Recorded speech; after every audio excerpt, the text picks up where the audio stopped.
Saludos, bendiciones. Nuevamente aquí listos para un tiempo más de estudio en la palabra de Dios, preparados, con ganas, con deseos de compartir nuevamente juntos en este tiempo de estudio del Evangelio de Mateo.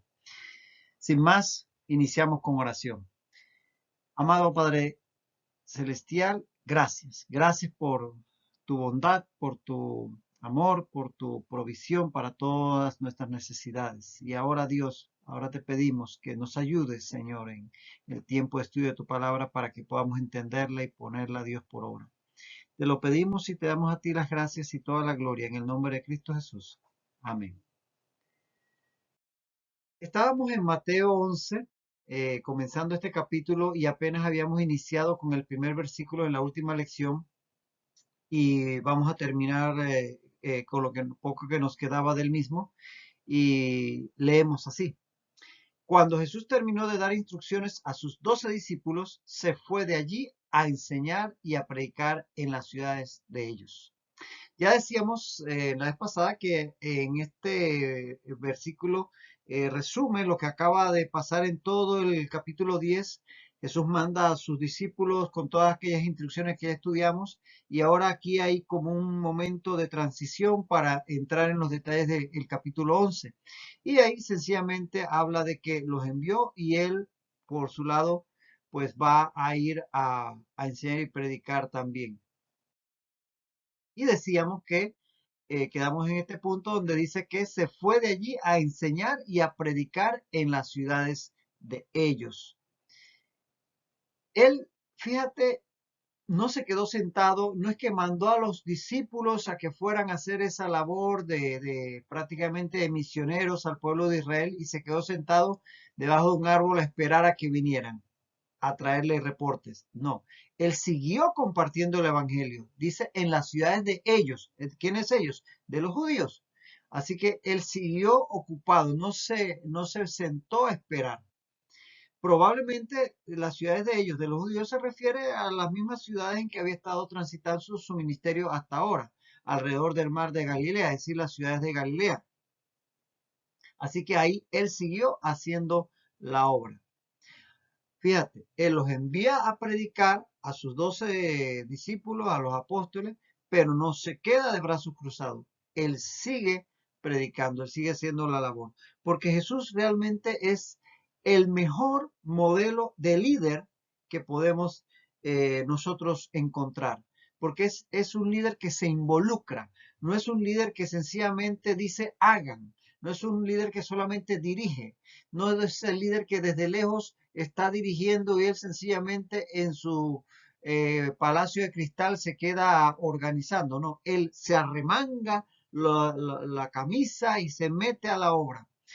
Mandó a sus 12, los envió a predicar, pero él siguió haciendo la obra también. Muy diferente a algunos líderes humanos que tristemente, como dice el dicho, embarcan y se quedan en tierra.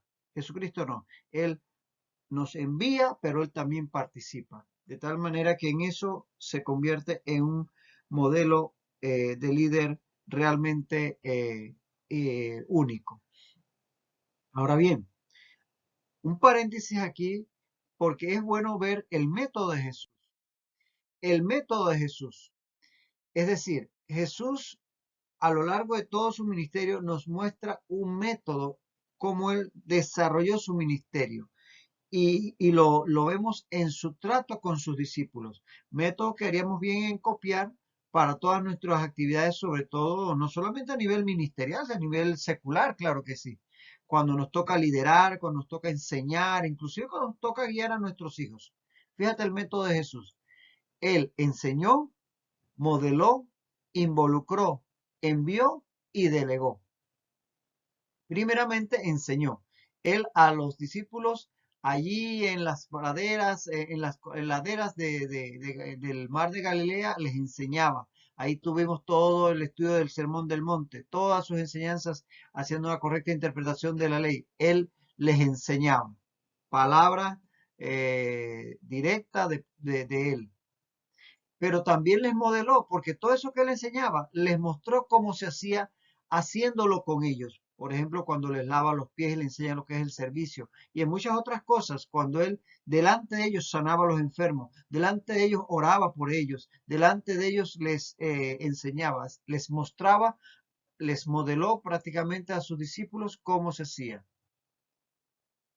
Por otro lado, él los involucró, es decir, estaba él haciendo el ministerio, pero también utilizaba recursos para que sus mismos discípulos también participaran con él. Es decir, que se involucraran con él en hacer la labor, repartiendo los panes, orando por los demás. Es decir, que él los involucraba para que eso que les había enseñado y que les había modelado cómo se hacía, ahora ellos con él lo hicieran juntos.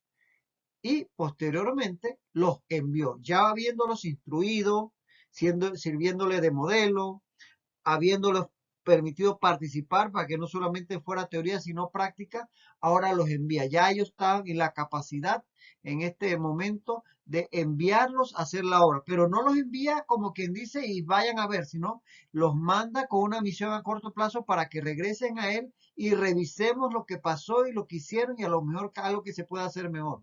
Ahí hay una retroalimentación. Él está todavía con ellos, él no se ha ido de este mundo a la presencia del Padre, así que los envía para que ellos ya individualmente hagan la obra, pero que regresen a él para mejorar.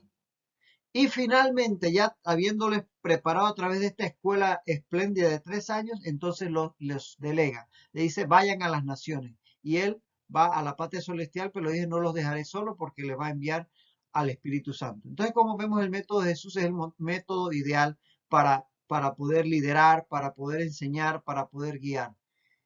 Enseñando, luego modelando, es decir, haciendo uno lo que se está enseñando para que los demás lo vean, involucrándolos, haciéndolos participar, luego enviándolos en una actividad de tipo práctica que pueda ser reevaluada y finalmente ya entregándoles la labor que están ya preparados para hacer, delegándoles. De tal manera que este es el método que Jesús va a desarrollar y estamos viendo aquí cómo lo está desarrollando con sus discípulos. Y así entonces entramos de lleno al capítulo 11, del cual el versículo 1 es como quien dice el umbral, y entonces vamos a leer los versículos 2 al 6 de este capítulo. Dice aquí, y al oír Juan en la cárcel los hechos de Cristo, le envió 2 de sus discípulos para preguntarle, ¿eres tú aquel que había de venir o esperaremos a otro? Respondiendo Jesús les dijo, id y haced saber a Juan las cosas que oís y veis. Los ciegos ven, los cojos andan, los leprosos son limpiados, los sordos oyen, los muertos son resucitados y a los pobres es anunciado el evangelio. Y bienaventurado el que no halle tropiezo en mí. Este texto, que es el que vamos a estudiar a continuación, este pasaje, es paralelo con Lucas capítulo 7, versos 18 al 35. Anótalo para que lo puedas revisar posteriormente. Lucas capítulo 7, del 18 al 35, es el pasaje paralelo con este texto de Mateo 11, 2 al 6, que vamos a estar estudiando a continuación.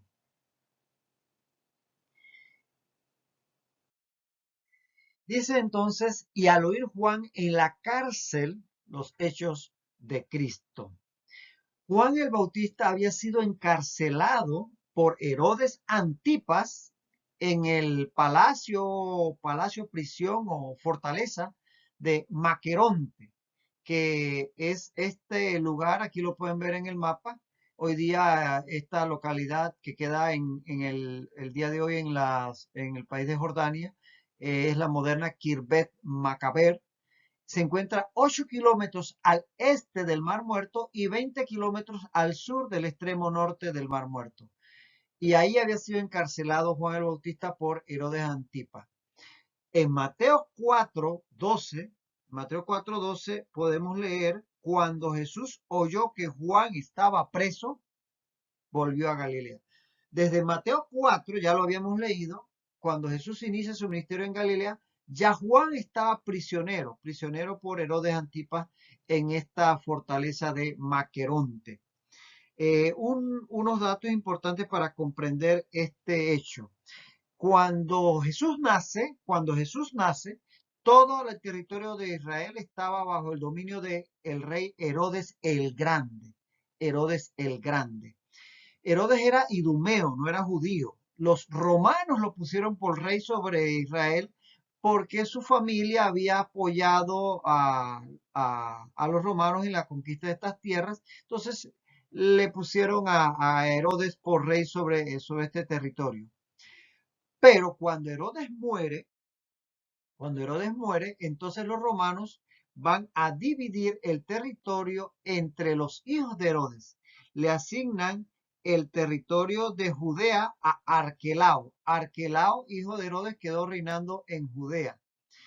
Y en el territorio de Galilea y Perea reina entonces Herodes Antipas, otro de los hijos de Herodes el Grande. Herodes Antipas va a reinar en Galilea y en Perea. Y Herodes Filipo o Herodes Felipe en la región de Iturea y Traconite, más al norte, Iturea y Traconite. Acá reina Herodes Felipe. De tal manera que dividida así la tierra de Israel, a Herodes Antipas le toca Galilea y Perea. Y este Herodes Antipas es el que va a estar en el juicio a Jesús posteriormente. De hecho, la región de Judea, luego que Arquelao muere, queda como una jurisdicción bajo un gobernador romano, en este caso Poncio Pilato, que junto con Herodes Antipas va a participar en el juicio de Jesús. Pues bien, Herodes Antipas tenía esta fortaleza de Maqueronte que la había construido Herodes el Grande, en donde mandó a apresar a Juan.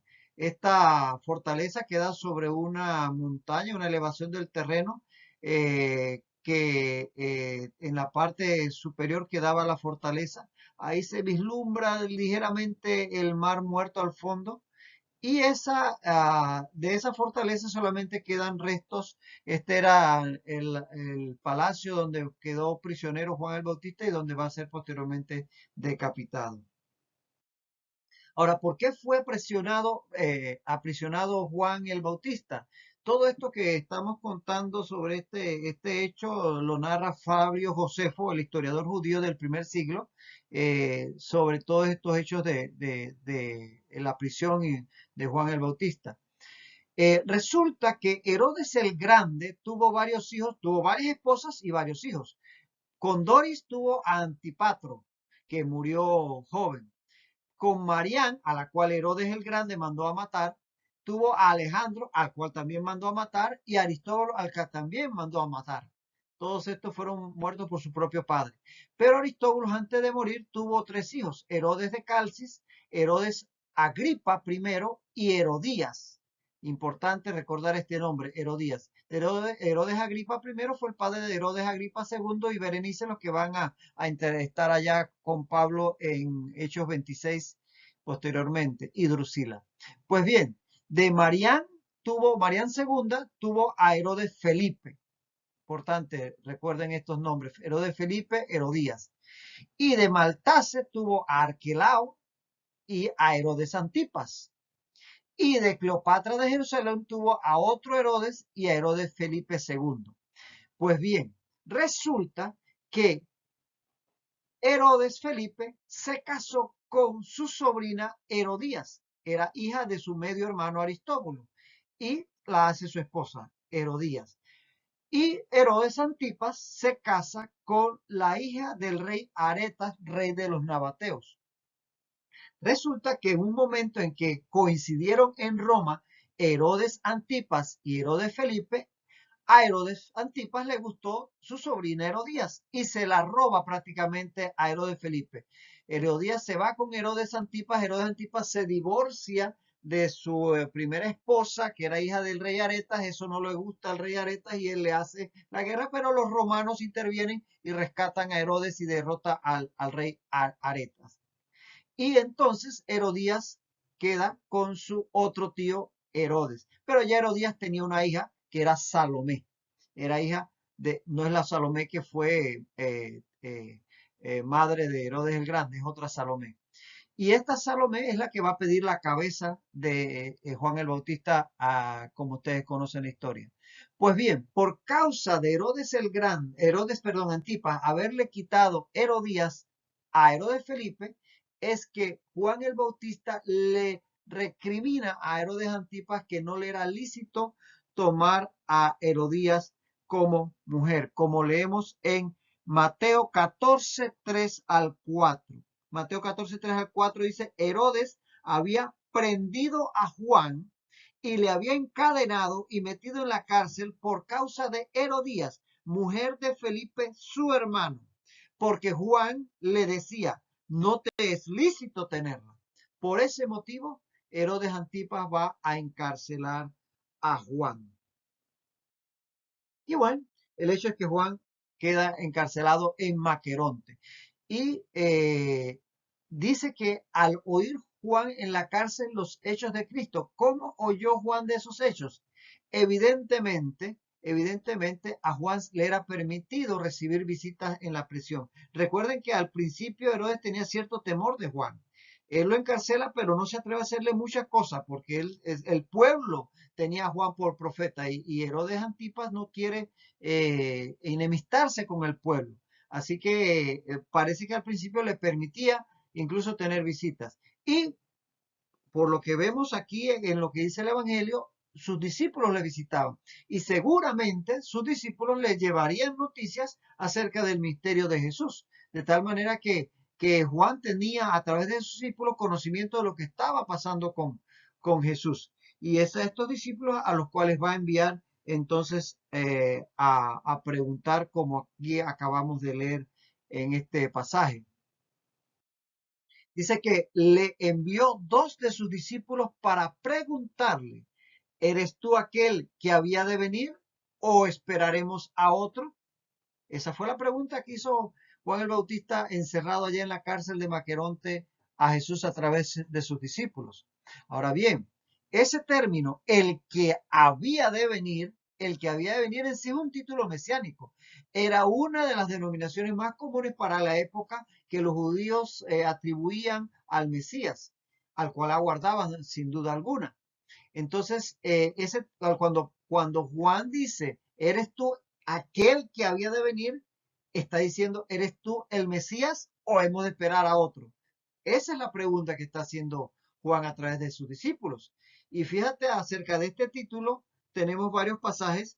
Puedes después revisarlo con calma, pero solo te los menciono. Salmo 47 dice, he aquí vengo en el rollo del libro, he aquí vengo en el rollo del libro está escrito de mí. Y en Salmo 118, 26 dice, bendito el que viene en el nombre de Jehová. En Marcos 11, estos términos que están en estos salmos mesiánicos se refiere al que había de venir, el que viene en el nombre del Señor, el que viene en el nombre de Jehová. Y eso es así, tanto que en el Nuevo Testamento vamos a encontrar vez tras vez cómo se refieren a Jesucristo con este término. Y dice Marcos 11:9, bendito el que viene en el nombre del Señor. Y en Lucas 13:35, bendito el que viene en nombre del Señor. Y en Lucas 19:38, bendito el Rey que viene en el nombre del Señor. Y en Hebreos 10:37 dice, porque aún un poquito y el que ha de venir vendrá, refiriéndose a la segunda venida. De tal manera que todos estos textos nos muestran cómo este título, el que había de venir, se refiere definitivamente al Mesías, y Juan, al preguntar, en esa forma está preguntándole a Jesús si verdaderamente él es el Mesías. Ahora bien, sabemos que Juan había reconocido a Jesús como el Mesías. Eso ya lo sabemos porque vemos en diferentes textos que Juan había testificado que Jesús era el Mesías. Aquí tienes varios de esos textos. Por decirte algo, en Mateo 3, 11 al 12, dice que yo a la verdad os bautizo en agua para arrepentimiento, pero el que viene tras mí, cuyo calzado yo no soy digno de llevar, es más poderoso que yo. Él los bautizará en Espíritu Santo y fuego, refiriéndose a Jesús. En Juan 1:15 dice que Juan dio testimonio de él y clamó diciendo, este es de quien yo decía, el que viene después de mí es antes de mí. Y en Juan 1, 26 al 27, Juan les respondió, yo bautizo en agua, mas en medio de vosotros está uno a quien vosotros no conocéis. Este es el que viene después de mí. Y en Juan 1, 29 hasta el 34, dice que al siguiente día Juan vio a Jesús que venía a él y dijo, he aquí el Cordero de Dios que quita el pecado del mundo. Y también dice en el 32 que Juan dio testimonio diciendo, vi el Espíritu que descendía del cielo como paloma y permaneció sobre él. Y yo no le conocía, pero el que me envió a bautizar con agua, aquel me dijo, sobre quien veas descender el Espíritu que permanece sobre él, ese es el que bautiza con el Espíritu Santo.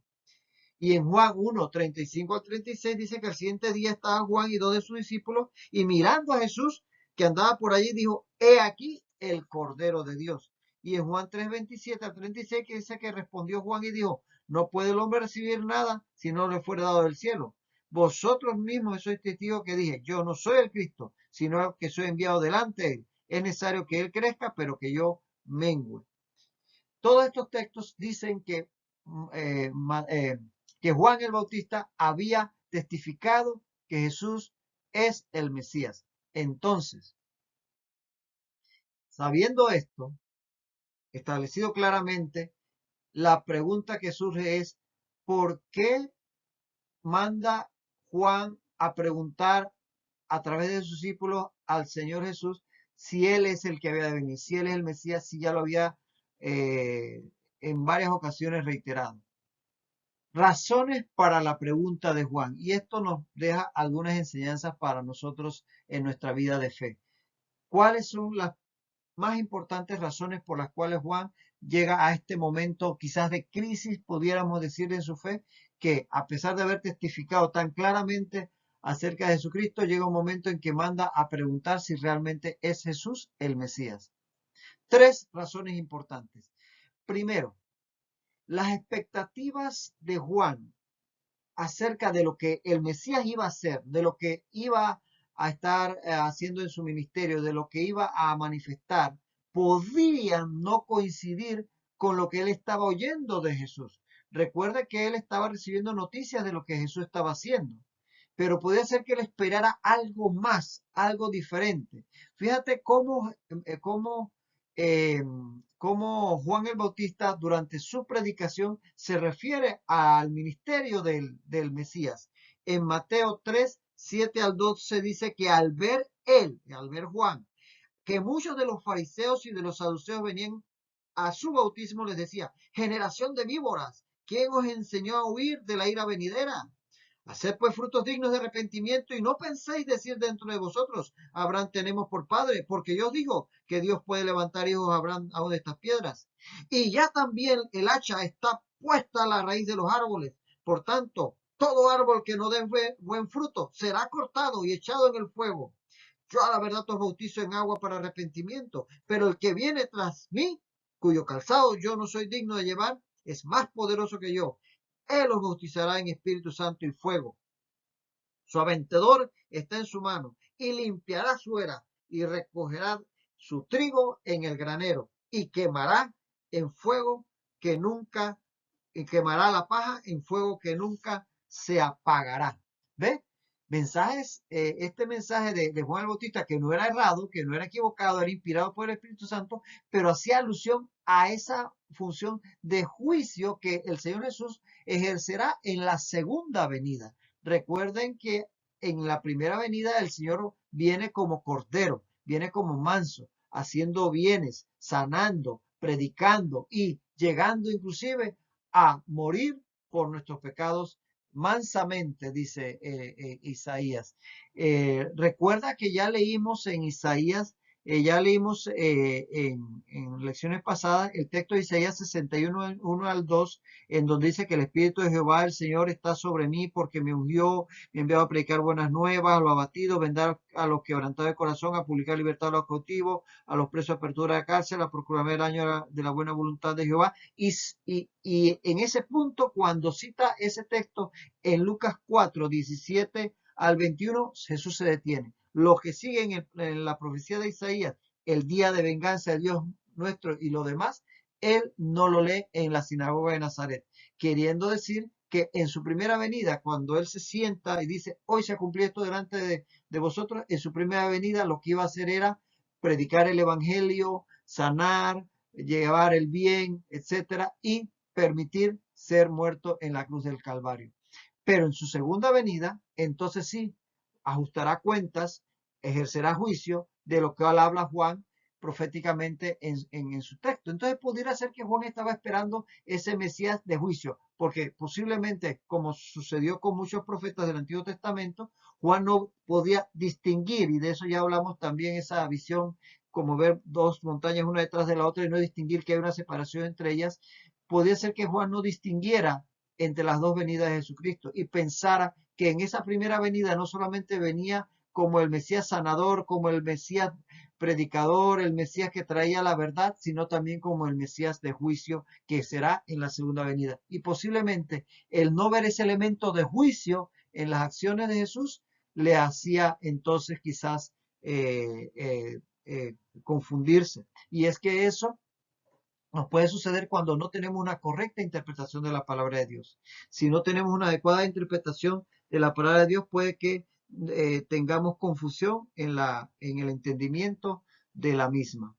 Una segunda razón, y bueno, y de allí la importancia de estudiar la palabra y estudiarla correctamente.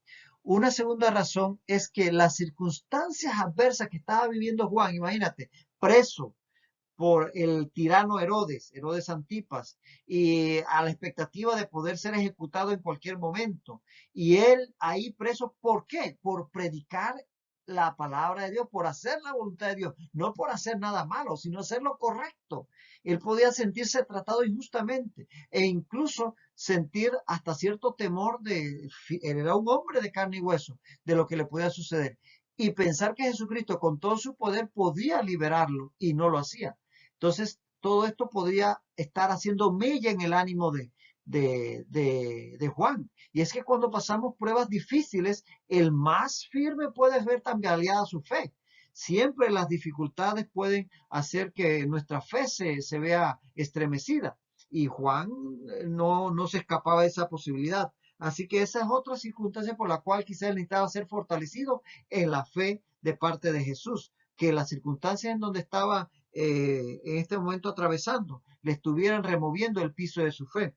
Y es importante que siempre tengamos presente que tener el cuidado de no basar nuestra fe en las circunstancias, sino en lo que hemos aprendido de Dios a través de su palabra. Recordar que 1 Corintios 52, perdón, 1 Corintios 5:7 dice, por fe andamos, no por vista. Por fe andamos, no por vista. Lo tercero es que los discípulos de Juan podían estar también necesitando ser fortalecidos en su fe. Recuerden que había situaciones que los discípulos de Juan habían manifestado, como por ejemplo vimos en Mateo 9:14, que ellos criticaron a los discípulos de Jesús. Dice que ellos vinieron a Jesús y le dijeron, ¿por qué nosotros y los fariseos ayunamos muchas veces y tus discípulos no ayunan? Y en otra ocasión dice que estaba Juan y los discípulos vinieron a decirle, Rabí, mira que el que estaba contigo al otro lado del Jordán, de quien tú diste testimonio, bautiza, y todos vienen a él. Eso está en Juan 3:26. Estos textos nos dicen que quizás había algo de celo en el misterio en los discípulos de Juan acerca del ministerio de Jesús. Y eso posiblemente estaba en un momento dado también en el caso de los discípulos de Juan, generándole un tema a dudas en su fe. Así que esa podría ser otra razón por la cual ellos estaban necesitando ser también fortalecidos y que Juan hiciera esta pregunta a Jesús. De tal manera que sea por una, sea por otra, o sea por las tres, vemos a Juan en ese momento necesitando esa confirmación de parte de Jesús. Entonces, veamos que tenemos que, número uno, entender la palabra de Dios, entenderla correctamente, no interpretarla erróneamente, porque eso nos puede llevar a tener equívocos en nuestras expectativas de Dios. A veces pensamos que Dios es de una forma, pero al no entender correctamente su palabra, podemos equivocarnos al entender a Dios y esperar de él cosas que él no hace. Entender lo importante que es poder conocerle correctamente a través de su palabra. Y segundo, también el hecho de que las circunstancias adversas no nos lleven a tomar decisiones o conclusiones, porque pueden ser circunstancias que nos puedan hacer tambalear en nuestra fe.